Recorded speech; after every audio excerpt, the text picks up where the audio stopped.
charges, the FAI, tragedy in Syria. The water charges has dominated the news this week as the Dáil Committee on Water Charges is due to report back. The committee is going to urge the abolition of water charges. This is a huge victory for a people power movement. It was mass protests on the streets, protests of tens of thousands of people that won this. It was little grannies sitting on their stopcocks outside their house, refusing to budge and telling the riot squad to feck off. This is a huge defeat for Fine Gael. Fine Gael promised their upper class base that they could push through water charges. They failed. But the establishment like to make our victories taste bittersweet. And as long as they have economic and political power in their hands, they'll try and roll this victory back. That's why it was revealed in the papers this week that Fianna Fáil and Fine Gael have both got together and come up with a secret plan to put 300,000 metres in new apartment builds. Why would they do that if they weren't planning future water charges? There's a few red herrings they put out in the news this week. Number one, the EU won't let them cancel water charges, so they can't stand up to the EU. You have to do what the EU says. Isn't this the same EU that told them they had to take 19 billion from Apple? It seems the government is willing to stand up to the EU and spend lots of money on expensive lawyers when it comes to defending corporations like Apple and their tax evasion.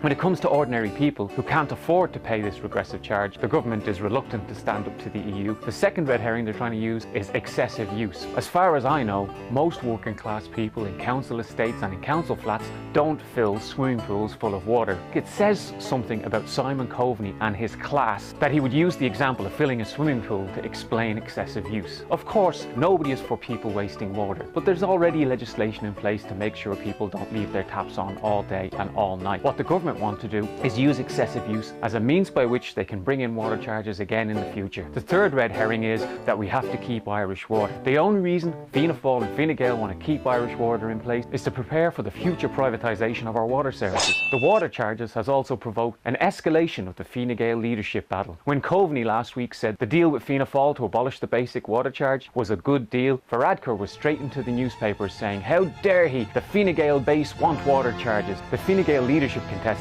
live in a world that's like the film Being John Malkovich, except everyone is Margaret Thatcher. The winner of the contest is the one who looks most like Margaret Thatcher, who can set fire to a hospital, kick an orphan and take a bribe from a corporate vulture fund all at the same time. The other item on the news this week was the FAI. The Irish national women's soccer team had to go on the media and beg to not have to change in toilets. Think about the message that we're sending to young men and young women. If you're a young boy, you can grow up to be a famous football player. One day you can be David Beckham. You can even get your name on other people's underwear. But if you're a girl and you have the audacity to want to play sports, the message they're sending you is, you will have to change in toilets. But did the FAI apologise? Did they go, fair enough, fair cop, we got it wrong? No. Instead, the FAI made threats. They said that these women, by going to the media and doing what they did, had put their reputations and careers in jeopardy. But then again, what would you expect from an organisation that's run by a man on 360,000 a year? Syria was in the news again this week. Horrific pictures of children dying after what appeared to be a chemical attack. Assad's government has some standard replies when an attack like this happens. The first thing they say is,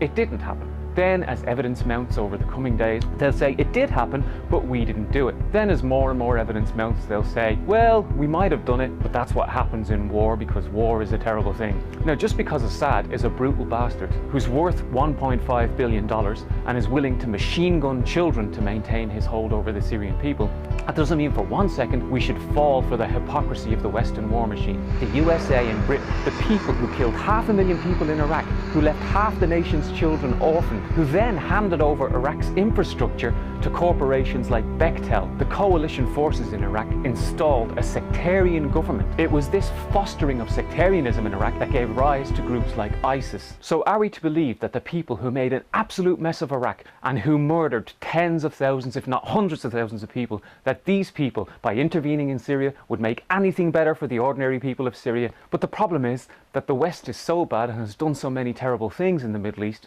that there's a lot of people whose instinct is to support Putin, to support Russia, and to even support Assad. Now, this is like recognizing that Don Corleone smashing up your shop is a terrible thing, and in order to get rid of him you do a deal with another mafia family. But how the hell do you get rid of those guys? The Russian oligarchs, people like Putin, who himself on some calculations is worth about 70 billion, play a very clever game in terms of propaganda. We all know that Fox News and some of the Western media outlets are propaganda. Russia Today today will allow critics of the Western governments to come on their media, which gives populations in the West the impression that Russia today is somehow radical. While Fox News tells the truth about Russian atrocities and not the American ones, Russia Today does the same. They'll tell the truth about the West, but they won't tell the truth about Vladimir Putin. We need to imagine a world where ordinary people get rid of all these mafia gangs.